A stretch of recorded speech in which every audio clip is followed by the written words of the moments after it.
Тэгээд өглөөний цайгаа бэлдэж уух чинь. Нэг юм их болсон. 이용하게 되고 10명 중에서 3명이 호텔을 이용하고 있다는 그런 뉴스입니다. Солонгост магистраар сурах талаар за мөн бакалавраар ч гэсэн сурах талаар яг өөрийнхөө мэддэг бүхнээ хуваалцыг ярьсан.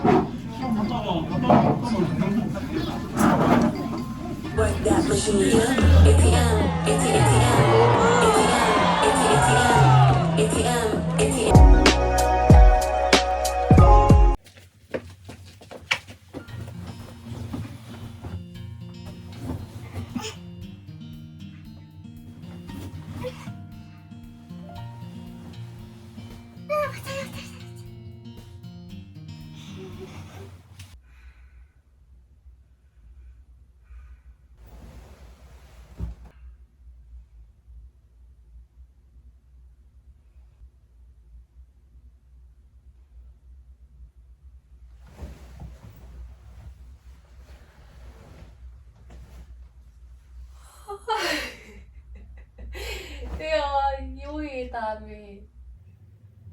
Und das Headfuß.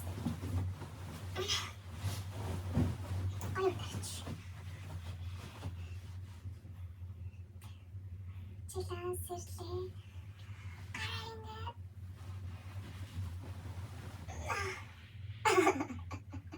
Гараа яаж асахтай вэ?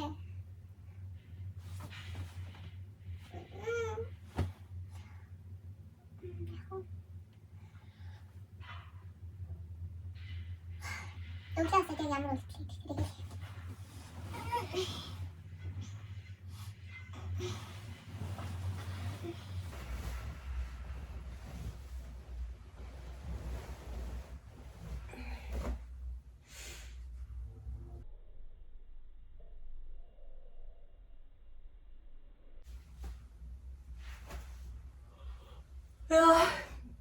Жигнэсээ сая тэгтээ жигнэсээ дөнгөж сая би сэрээд удааг байна. Тэгээд өглөө сэрчээд би бичлэгээ хийгээд бодоод тэгсэн. За тэгээд одоо ямар ч гэсэн ингээд эхлүүлчихээд одоохондоо царайц жоохон дэлбэрсэн байгаа ойлгоорой. Манай таа. Тэгээд эхний ихэд ороо хураана. Хөө ер нь өглөөс ороо хураад хэвсчих юм болов. Ер нь аль ажлыг хийж гүйцэтгэхэд одоо юу гэдэг вэ? Маш сайн зуршил болсон байдаг гэсэн. Гэхдээ би заримдаа ингээд хичээл ихтэй яарсан үедээ болохоор зүгээр ингээд хүншлээс өгч босоод очиж шууд хэрэглээс аваад хичээлээ хийж байгаа. Тэгдэг. Өнөөдөр орон хэсгийг би ширээнийхээ байршлигаас өөрчлөөд орныхаа энэ доор миний хичээлийн ширээ тэнд харагдаж байгаа. Яг тэр хөлнийхээ доор тавьчихсан. Тэгээд эндээс орон дээрээ сууж хичээлээ хийгээд миний хичээлийн ширээ бол яг ингэхтэй байхгүй. Ханд болон талаа тэгсэн чинь юу агаад одоо дандаа зүүмээр хичээл орж байгаа. Тэгээд амар харанхуулаад гэрэл ерөөсөө тусахгүй. Тэгээд энд ингээд цонх руу хараад суухаад гэрэл орж байгаа айгуу гоё. Тэгээд хичээл ороход ч гэсэн нүр айгуу гоё гэрэлтэй харагдав. Тэгээд энэ нэг зүгээр санагдаад ийшээ байршчихсан. За тэгээд өнөөдрийн хувьд юу хийх вэ гэхээр одоо чинь 10-11 болох гэж байгаа. Усаад нүүр амаа угаагаад өглөөний цайгаа уугаад өдрөөр нь хийгээд нэгээс хичээлтэй хичээл эхлэхээс өмнө өнөөдөр хичээлээр манай өнөөдрийн даалгавар болохоор ингээд Солонгос тийм 5 мэдээ байгаа одоо миний сурж байгаа мэргэжилтэйгээ холбоотой тийм аялал жуулчлалын талаар Солонгос хэл дээрх тийм мэдээ ньюс байгаа. Тэгээд тэрийг уншаад тэрийг ерөөсөө ингээд дагаж уншихгүйгээр яг өөрийнхөө багшид тайлбарлаж өгөх тийм даалгавар байгаа. Тэгээд ер нь бол би уншсан. Тэгээд хичээл орохоос өмнө тэрийгээ одоо жоохон бэлтнэ гэсэн үг. Тэгээд хичээл орохоор яг багшид тайлбарлаж өгнө. За тэгээд тэгингээ өнөөдөр ер нь бол хичээл хамгийн чухал ажил нь дээр. Тэгээд өнөөдрийн бичлэгээрээ ингээд өглөөний сараа юу хийдэг хатаараа харуулад тэгээд өнөөдрийн бичлэгээрээ бас хичээл орж байгаа учраас хичээлээ үзчихэд дараа нь юу яа гэж бодлоо. Солонгос мастраар сурах талаар мэдээллийг бас давхар өгье гэж бодлоо. Тэгээд суралцаад явж байгаа үйл явц тэгээд төлбөр мөнгө тэгээд тиймэрхүү ямархуу байдаг талаар. За одоо сая нүр амаа угаачлаа. Тэгээд өглөөний цайгаа бэлдэж уух чинь. Өглөөний цайндаа ер нь бол ихэвчлэн өндөг шараад талхтай үрцээ бондортой сэндвич хийгээд идчихдэг. Тэгээд өнөөдөр болохоор юу хийх чинь? Юу гэдэг лээ? Өндөр помидортой хуурга гэдэг дээ штэ. Өндөр помидороо нийлүүлээд хуурчдаг. Тийм юм хийдэг чинь. Помидороо ингэж хэрчээ. Тэгээд 2 мөнгөг. Сайн нэг ингэж.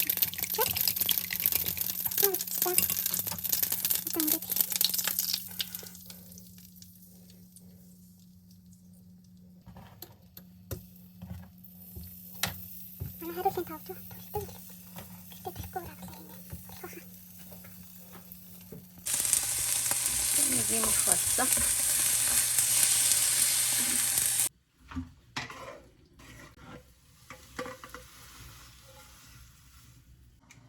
За уух юм болохоор ийм яа кофе юм. Юу нэг кофе уудаггүй л өнөөдөр жоохон нойр темирхүү одоо хичээлээ хийчихс нойр темирхүү учраас айгүй эрт тэмчин кофе уучих гэж бодлоо. Өглөөд ер нь их хвчлэн ногоон цай юм эсвэл сүртэй цай. Монгол нөгөө нэг хатан цай мэй байдаг шүү дээ. Тийм цай авчирсан мэт тэрнээс л уучдаг.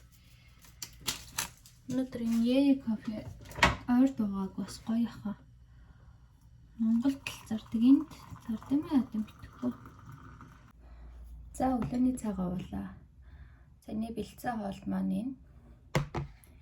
За тэгээд кофе.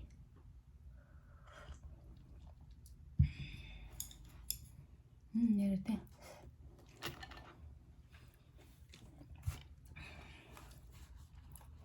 Энийг Д витамин баггүй юу? Д витаминыг ийм шингэн энийг ингээд идчихэж байгаа юмд нэг туслыг өдөрт нэг туслыг тусаагаад идчихвэл зүгээрс би энэ помидор төр тусаана. Д витамины дутагдaltaй гэсэн. Ингээд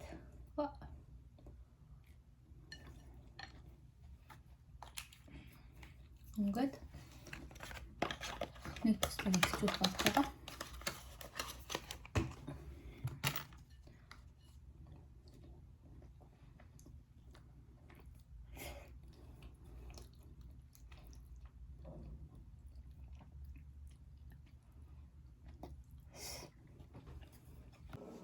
За одоо манай хичээл эхлэж байна. За гэс эхлээд юугаа санаа.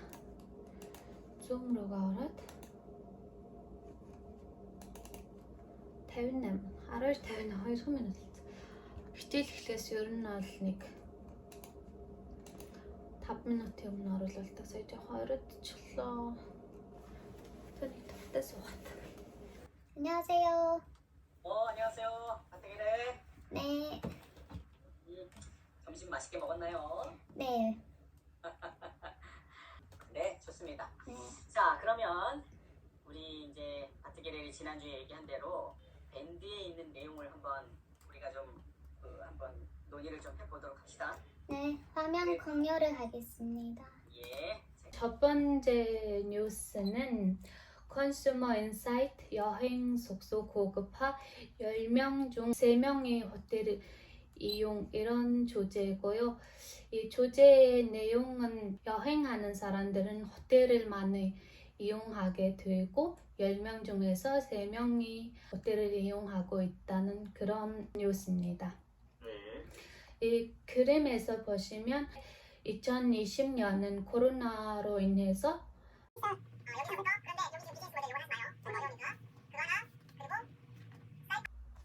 자, 그러면 하여튼 오늘도 수고 많았고 우리 이제 이렇게 준비해서 한 주 잘 보내시고 우리 다음 주에 보도록 그렇게 합시다. 네, 수고하셨습니다. 네, 감사합니다. 수고했어요.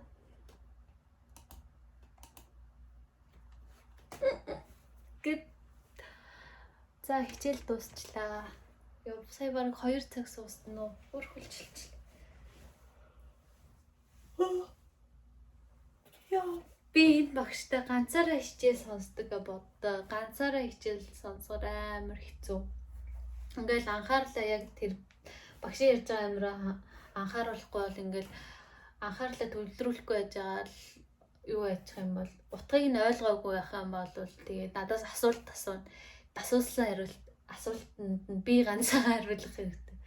Тийм учраас ингээд ганцаар хичээл орохоор жоохон тийм байд юм байна. Өөр оюутнуудаа оруулаас зүгээр л ахтаан ч ингээд яг ч аргагүй үзэж байгаа. Тэгээд энэ багш маань бас хичээл айгу гоё заадаг. Тэгээд айгу гоё зөөлөн багш. За би сая өдрийнхөө хоолыг идчихлээ. Тэгээд одоо би Солонгост магистраар сурах талаар, за мөн бакалавраар ч гэсэн сурах талаар яг өөрийнхөө мэддэг бүхнээ хуваалцъя гэж бодлоо. За тэгээд эхлээд магистрийн талаар ярихад манай монголчууд маань одоо Солонгос айгүй хэрж байгаа шүү дээ. Тэгээд ер нь бол Солонгост ажил хийгээд мөнгө хураах зорилготой хүмүүс айгүй их байдаг. За мөн одоо яг чин сэтгэлээс ер нь бол тэгээд суралцъя, мэрэгчлээ дээшлүүлэе гэд сурж байгаа хүмүүс ч бас байдаг. Мэдээж хэрэг одоо магистраар сурахад бакалаврыг бодвол арай нэг шат өндөр. Тэгээд гадаад хэл дээр сурна гэдэг бол бас миний хувьд бас маш хэцүү санагдчихж байгаа. Тийм учраас миний бодлоор ч яг ер нь энд байгаа хүмүүс маань ингээд яг тэр зорилгоосоо шалтгаалаад сургуулаа сонгодог. Ажил хийх зорилготой хүмүүс бол тийм визний сургуулиуд байдаг. Хэлний бэлтгэлээ Солонгост ер нь хэлний бэлтгэлээр ирсэн болвол хэлний оноогүй ч гэсэн тийм визний сургуульд элсэж суралцах боломжтой. Ажил хийх зорилготой, мөнгө хураах зорилготой байгаа бол аль болох визний сургуульд орчих юм бол миний бодлоор бас амар санагдсан ямар ч тийм сургуулиас нь татлаад хэлэхэд дарамт байхгүй. За тэгээд үнэхээр сурыг гэж бодож байгаа хүмүүсийнхэн бол бас өөр сургуулиудыг судалж үзэж болно. Гэхдээ бас заавал нөгөө нэг ажил яг сурыг гэж бодож ивэл ажил хийхгүй байна гэж байхгүй. Сурангаа хажуугаар нь 7 хоногийн 1 юм уу 2 өдөр хичээл байгаа юм чи хажуугаар нь ажил хийх бас бүрэн боломжтой байдаг. Тэгээд ер нь бол өөрөө л цаг заваа сайн зохицуулаад ажиллаа хийнгээ хичээлээ орхигдуулахгүй явах юм бол болдог. За тэгээд манай сургуулийн яг магистрийн хичээлийн үйл явц нь яг яаж явагддаг вэ гэхээр би одоо 4-р семестр өмнөх 1 2 3-р семестрт ер нь бол 3 хичээл үздэг байсан. Нийт нэг семестрт 3 хичээл гэсэн үг шүү дээ. Тэгээд энэ семестр би диплома эхлүүлэнгээ тэгээ хажуугаар нь хичээл үзэж байгаа учраас 2 хичээл үзэж байгаа. Тэгээд хичээлүүд дээр бол их хөвчлэн би чинь бакалавра маркетингаар төгсөөд одоо магистрт болохоор аялал жуулчлал тал руугаа жоохон сонирхоод тэгээд зочид буудал аялал жуулчлалын мэргэжлэр мастраа ингээд өөр мэргэжлэр бас суралцаж олдог. Тэгээд суралцж байгаа. За тэгээд хамгийн гол нь болохоор надад хэлээ маш сайн. Яг ингээд мэрэгчлээ дээшлүүлэе гэж бодож байгаа бол анханасаа хэллийнхаа чадварыг маш сайн дээшлүүлэх хэн чухал юм байна гэж бодсон. Тэгээд эхний семестр болохоор би чинь хэлний бэлтгэлийн 4-р төвшин хүртлээр сураад тэгээд магистрт орсон чинь эхний семестр бол надад маш хэцүү байсан. Тэгээд багш нарынхаа ярьж байгаа юуг нь ойлгохгүй асуулахаар хариулж мэдэхгүй. Тэгээд ямар ч сан тэгээд эхний нэг семестр тэгээ урсгалаараа явж байгаад өнгөрцөн. Тэгээ 2-р семестрээсээ эхлээд арай гайгүй ойлгож эхлээд тэгээд манай багш нар маань их хөвчлэн тийм судалгааны ажил унших даалгавар айгүй хөвгдөг. Одоо жишээлбэл 7 хоногт ингээд нэг хичээл дээр ингээд нэг юм судалгааны ажлыг уншаад тэгээ энийг юу яг хийгээд товчлоод тэгээд дэс ойлгосныгаа ярина. Тэгээд энэ судалгааны ажил нь энэ талаараа болсон байна, тэр талаараа болоогүй байна гэдэг ер нь бол энэ дээр анализ хийж ярилцаад тэгээд тэр дундаасаа бас ингээд өөрөө маш их суралцдаг. За тэгээд энэ болохоор бас ингээд согсоо хаггүй юм ингээд бид нар одоо төгсөхдөө иймэрхүү хэмжээний судалгааны ажил бичээд төгснөө гэсэн үг. Төлбөрийн хувьд сургуулиуд ер нь бол жоохон харилцан адилгүй байдаг. Магистрт элсэж ороход хэлний онооноос шалтгаалаад тэтгэлэг авдаг. Тэр нь болохоор сургууль болгон янз бүр байдаг. Топик ер нь 5 6 тайхан бол өндөр тэтгэлэг авна гэсэн үг.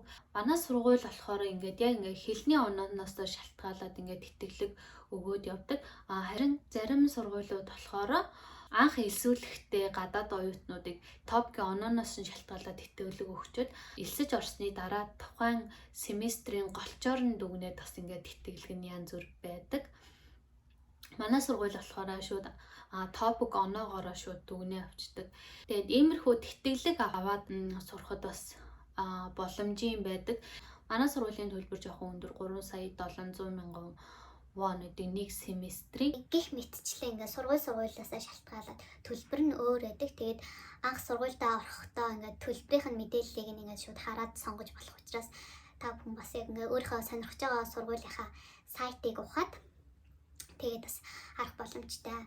За бакалаврын хувьд болохоор яг элсэж орох нь тэгээд бас төлбөрийн хувьд саяны магистрт элсэж орохдоо ер нь бол ойролцоо бас сургуулиасаа шалтгаалаад янз бүр байдаг ч гэсэн гадаад оюутан л бол бакалавр, магистр, докторт ороход хамгийн эхлээд сургуультай ороход топгийн оноогоор тэтгэлэг авдаг.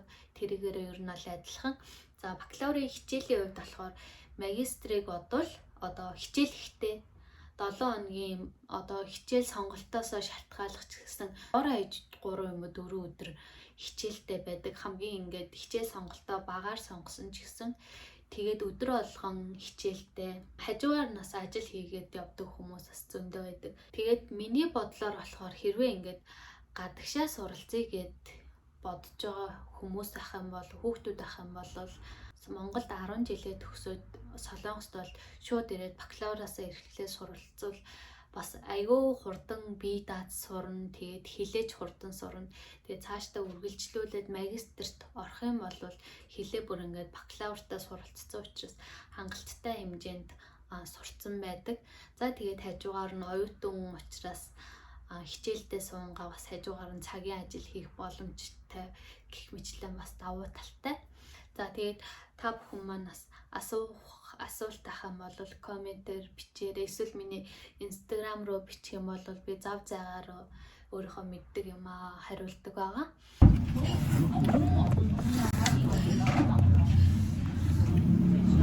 요즘에 뭐 하고 있어요? 요즘에? 그 영어 가르쳐주고. 아 그거 이제 지난주에 그만두고 그 학교에서 이제 일해요. 학교 카페. 이 집이 원래 이렇게 손님이 많아요? 네. 안녕하세요. 진짜 오늘 더 많은 것 같아요. 나는 그냥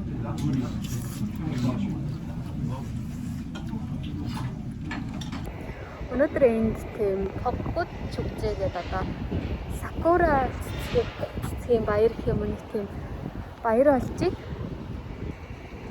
Энд болохоор Пугёндэ 학교고요. манай сургуулийн бас хажууд байдаг их сургууль. Сургуулийн 캠пст явж байна. Манай дүү болохоор тэнд намайсад намаа тушааж байгаа. Зөж өгч байгаа.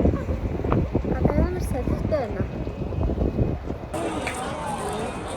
Ийшээ ингээд оцгшоогоо авахын тулд тий даасан юм хүмүүс байна. Тэр ингээд авахгүй гадар л.